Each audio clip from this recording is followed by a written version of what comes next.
kajian tentang mengapa Islam diturunkan di Jazirah Arab dan kapan Islam itu diturunkan di Jazirah Arab. Jadi pada Islam mulai turun itu di Jazirah Arab pada awal abad ke-7 Masehi, tepatnya tahun 610 Masehi, ketika Nabi Muhammad SAW menerima wahyu pertama dari Allah melalui malaikat Jibril di Gua Hira, Makkah. Kota Makkah itu saat itu menjadi pusat perdagangan dan keagamaan karena adanya Ka'bah yang dihormati berbagai suku Arab.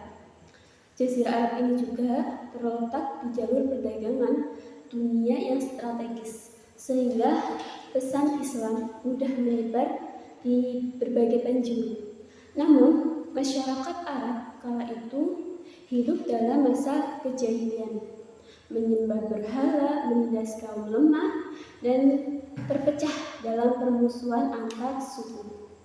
Nah, melalui risalah Nabi Muhammad SAW, Islam datang untuk menghapus kezaliman, menyatukan suku-suku, serta membawa cahaya ilmu dan peradaban. Dari tanah gersang, Islam berkembang pesat hingga menjadi rahmat bagi seluruh alam. Allah dengan hikmahnya memilih Jazirah Arab sebagai tempat awal turunnya kebenaran. Mengapa? Agar bisa menyebar ke seluruh dunia. Nah, selanjutnya adalah strategi dakwah Nabi, yang mana strategi dakwah Nabi itu terbagi menjadi dua periode atau dua fase, yaitu yang pertama di Mekah selama kurang lebih 13 tahun dan di Madinah selama 10 tahun. Dakwah beliau pada periode Mekah berfokus pada penanaman akidah, tauhid, pembinaan akhlak, serta penguatan iman para pengikut awal. Dakwah dimulai secara sembunyi-sembunyi dengan menyampaikan Islam kepada orang-orang terdekat yang telah mengenal pribadi Nabi Muhammad SAW sebagai Al-Amin. Yang menerima ajaran Islam adalah istri beliau, yaitu Khadijah binti Khuwailid. Yang kedua itu sahabat Nabi Abu Bakar As-Siddiq. Yang ketiga sepupu beliau yaitu Ali bin Abi Thalib dan budaknya yaitu Zaid bin Haris.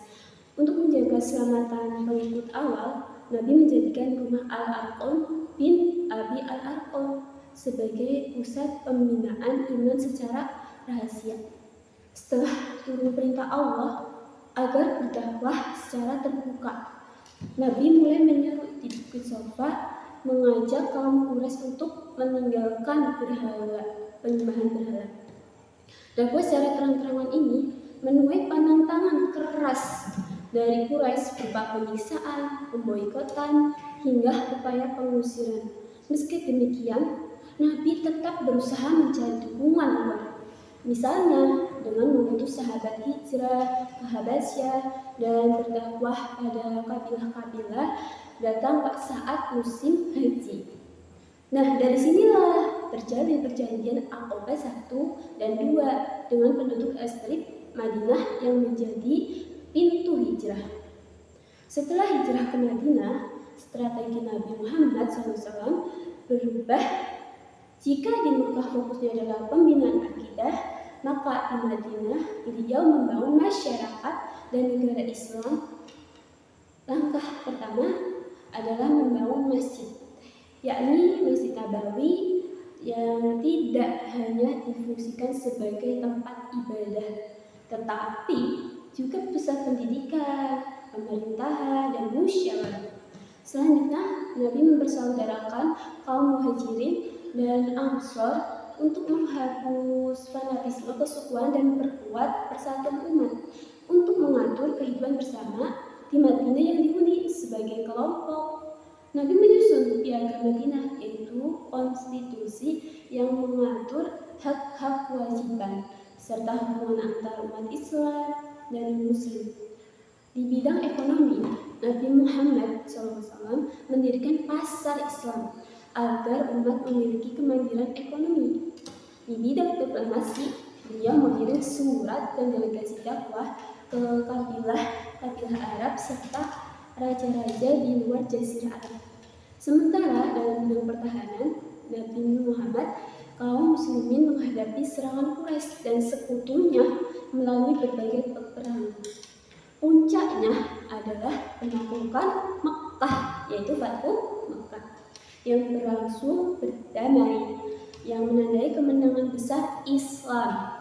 Dengan demikian, Mekkah menjadi fondasi iman, sedangkan berada Madinah menjadi tonggak berdirinya masyarakat dan persahabatan Islam yang membawa rahmat bagi seluruh alam.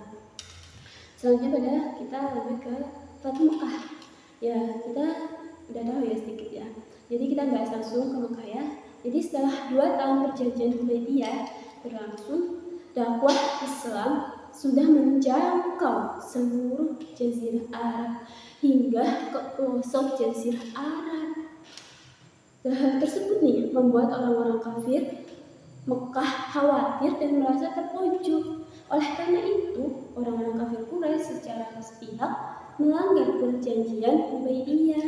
Nah, melihat ini, Nabi kemudian bersama 10 tentara bertolak ke kaum kafir, dan tanpa perlawanan berarti Nabi pun dapat menguasai Mekkah.